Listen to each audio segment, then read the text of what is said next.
Hey, what's going on, guys? It's me again, Dan, and thank you for tuning in to Hearns TV.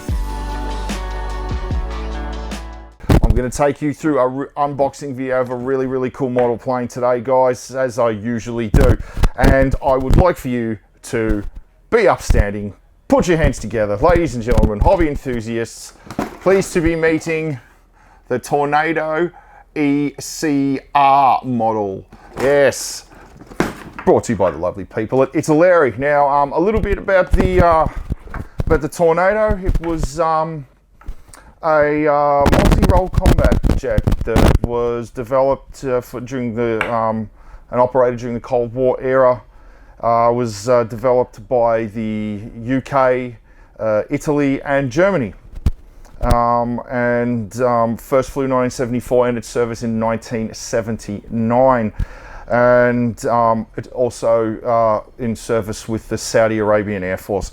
Now, the Tornado is a swing wing combat jet, and there's three main variants: the IDS, and the ADV, and this one, the ECR. So I'll tell you a little bit about it as we go along, and yeah, we'll learn a little bit and get to see the kit itself. All right, so. As you can see, this one is massive. It is really big. This is a ITALERI kit, as I was saying earlier, 1/32 scale. And as you can see, it's all new parts. And yeah, and how gorgeous the Tornado is. That's the German Air Force one there, and this is the Italian Air Force. ECR stands for Electronic Combat and Reconnaissance. This one's optimized for finding and destroying enemy radar installations, although it still maintains a fair bit of the combat capability of the IDS, or the interdiction and strike version of the plane. So yeah, this one was first introduced in 1990. Was only operated by the Italian and German Air Force. So let's open it up and have a look at contents of this box. Chuck that there. Right, now let's have a look at the instructions first. Actually no, let's not have a look at the instructions. This is the painting and decal guide, and it is in color, and how beautiful that looks. See, you get the full picture there of the Tornado going through in-flight refueling. Oh, look at that. Very nice. I love it when instructions are in color. As you can see, that's the Italian Air Force there. And for both of those, and more of the Italian Air Force, as you can see, there's different squadrons. I'll hold it up. See, there's one squadron on that tail, and a different one on that tail. And then the Luftwaffe, one squadron there. What else have we got? Oh no, just the one, and then it takes you through the painting and the decal inside of the cockpit with all the instrumentation, and then the weapons and the external hardpoints. Sidewinder there, the heat-seeking missile, and what else have we got here? Oh, the ECM pod, the HARM missile, the high-speed anti-radar missile, and then the fuel tanks there. Excellent. Good way to, and even the weapons pylons there that would be holding the ordnance in place. So now let's have a look at the instructions. Black and white, but look how thick that is. There's a really thick instruction book. So let's have a look, see. So we've got the sprues. Oh, there's photo etch with this as well. Excellent. Add a little more realism. Big pictures too. Look at that. Very easy to follow. I'll hold that up so you can see. Nice big pictures. Easy to follow. Great instructions. Yes. Landing gear, cockpit, and the whole construction process there. One of the reasons why it's probably so thick is because they've got such large pictures. Yes, for the on the instructions, and then the very recognizable large tail on the Tornado. All right, excellent. Now that's enough of that. There's what she's going to look like when it's finished. Now let's have a look at the pieces. All right, we'll start with, what do we got here? Ah, yeah, here we go. Cockpit, right there. 2-seat Two crew members on the Tornado ECR, and then you have the instrumentation panels there and there. Beautiful details, very fine details. I know the camera does it justice, but all of the dials and the buttons there, extreme detail, very beautiful, very impressive. And more off to the side there in the more parts of the cockpit, and there's the divider between the pilot and co-pilot in the rear. And then that's like on the underside of the nose, and the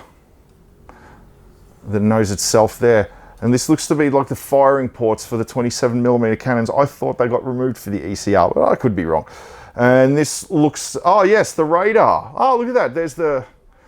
There's where the radar would attach on the inside of the nose. I like that feature, actually. I like that feature very, very much. And that would go in the rear where the jet exhaust would wash out. And what have we got here next? Let's see. We've got the wings. Oh, one of them seems to have fallen off. Yeah, we've got the variable geometry wings on the Tornado, which means they can actually move back and forward, like on the F-14 Tomcat and on the F-111. Yes, very, very sophisticated jet fighter. The Tornado came about as a need to replace the Vulcan and the Buccaneer in the Royal Air Force's service, and they formed the conglomerate Panavia with Germany and Italy, who were also looking at replacing jets, and came up with this. Yeah, here we have. I'll hold this up so you can see that these are the air intakes. It would go at the side of the fuselage, just in front of the joint where the wings would sit, and they would be able to move back and forward. And then you got slats for the wings just there. Very, very attractive kit. Very beautiful plane. I'm impressed, ITALERI. Let's see what else we've got here. Now, more of the control surfaces. As you can see here, this is the tail. They're huge, very distinctive tail on the Tornado. It's for keeping it stable during high speed. It was originally designed to do high speed, low level penetration of enemy airspace and drop their weapons payload on said targets, runway cratering and all kinds of attacking the enemies, attacking enemy positions. Now we've got some of the tail, more of the tail section there, and the front of the landing gear, the nose wheel, just there, and then more slats and control surfaces for the wings, just there. Big, beautiful pieces, guys, and once again, details. Now it's got, as you can see, like the panel lines there. Very, very good. They're easy to see. Some of them are a little more subtle. They're not quite as deeply ingrained as the others, like you would see on a real jet. And also the rivets, where the rivets join are small and quite discreet as well. Beautiful details. This would be a lot of fun to put together. A lot of little things to fixate on. Now let's have a look, see what we got here. More of the fuselage. Here we've got the underside of the Tornado, and here's the rear where the jet exhaust would come out, and then more of it just there. This is on the top, however, the top part of the fuselage. And then we've got air brakes, and then more parts of the air intakes there. Yeah, and then bulkheads that would go on the inside of the aircraft. Beautiful details. Let's see on the other side.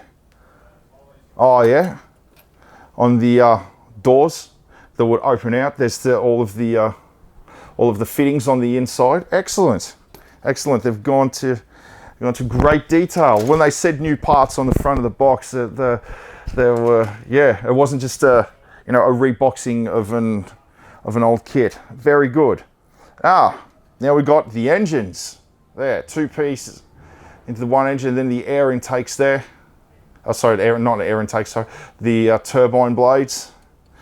Righty, what else? And then a big centerline fuel tank. Oh, sorry, probably underwing fuel tank actually. The missiles probably would have been down the center line, and then the pylons along there where the weapons would be sitting. And these are the pivot points. Now you would put those inside of the wings. On the Tornado carried its weapons on its wings, so it could actually move its wings back and forward. But when it swept its wings back, the weapons stayed perfectly forward and would actually pivot as the wings retracted. Now this kit does the same thing, which is excellent. And then there's the pivot points there, as you can see, a little there and there. You would put those inside of the wings, and there, so the weapons and the payload stay directly forward. Excellent. There's the seat for the pilot, right there, and all the smaller details that would go on the outside of the fuselage, and on more of an inside of the cockpit there. And here we have some of the landing gear, actually, but this also comes with actual rubber tires as well, which is always a very welcome thing. So I'll get onto that a little bit later, of course, when I actually show them to you. Excellent. And then the other side.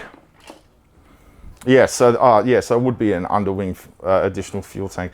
This one would go around the other side, and then there's the other engine, because it was a two engine and two seat jet fighter. More of the landing gear, and then once again turbine blades for the engines, and then the turkey feathers for the rear where the exhaust would come out.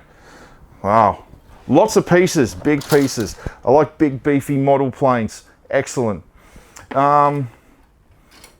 What else we got here? This is the S-bend here. Now this is where this will go at the front here from the air intakes, and then to the actual engines themselves, and that's how they would breathe. Then what do we got here? These would go over the top of the air intakes. This is where the wing roots would be, and this is just inside there is where they would pivot. And then more of the landing gear there, and then we got just there. That's more for holding your engines in place. Yeah. And then nearly dropped it. Inside of the base where the landing gear would be, or would retract into also while it's in flight. And then my favorite part, the ordnance. Let's have a look see. There you got the ECM pod, or the electronic countermeasuring pod, a jam enemy radar, and the Hearns high-speed anti-radar missile, which would lock onto enemy ground-based radar, and sidewinders right there. AIM-9 heat-seeking sidewinders for air-to-air duties for self-defense. And this looks like to be a Sparrow, a Sparrow missile for medium range or beyond visual range engagements with enemies that would be challenging from the air. It might be the British version, which I think was called the Sky Flash, or it could be an early version of the AMRAAM as well. And then we've got a laser guided bomb just there, and then like all of the control surfaces that would go on the outside of the weapons, just there. Excellent. And then and once again more of the same with the weapons that would go underneath the other wing and the other part of the fuselage. Beautiful, beautiful. And I won't take this out of the plastic, but there's the canopy where the pilot and co-pilot would sit and operate the jet, and there's the very front just there, and then landing lights. And all the other additional lights would be on the outside of the aircraft. And then what do we got? Here we go. Here's the actual rubber tires. Yeah, you've got to go with the actual rubber tires actually instead of the plastic ones, even though the plastic ones were weighted. And here, this is where the lip that would go over the slot where the wing would retract back into the fuselage when it's going or when it's moving backwards. When it's swept back, it's for much more high speed performance. And then, oh yeah, and then there's the very nose, right, that the radome, like just there. This is a very good kit. I really like this kit. And then lastly, what have we got? The photo etch parts there. So there's parts for the seat belts, for the pilots, for inside of the cockpit, and even for part of the weapons as well. Excellent. Photo etch can really add a real new dimension to your finished model kit as well, although they can be very finicky to deal with. Oh, almost forgot the decals.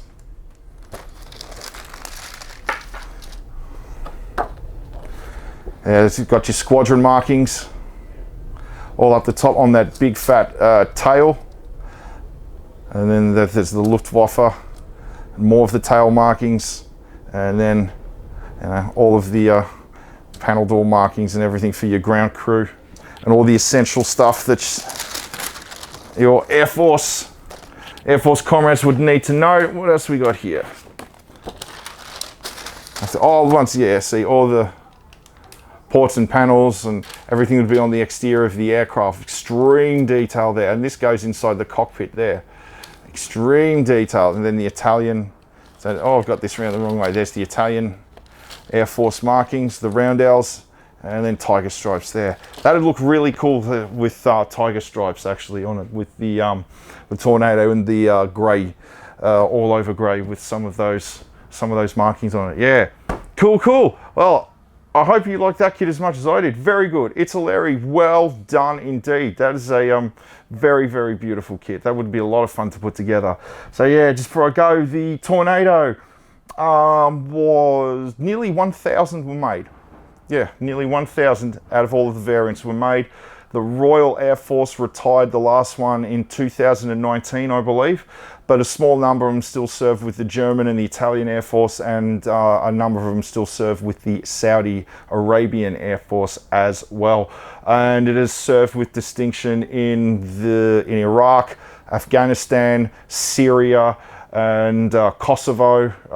Yeah, the Tornado's proven itself to be a magnificent combat aircraft, and due to the amount that they had operating, numerically it was very, very important to the NATO arsenal as well, but is all but phased out in favour of the Eurofighter. Yeah, and in the not too distant future they'll be all gone. So yeah, goodbye. Soon we'll have to say goodbye to a really, really cool fighter jet, but that always happens, I'm afraid. But anyway, in the meantime, grab this kit, and once again, ITALERI, 2 thumbs up, great job. Thanks for tuning in again, guys. I hope you enjoyed this video. Love to see you in store soon, and as always, rock and roll.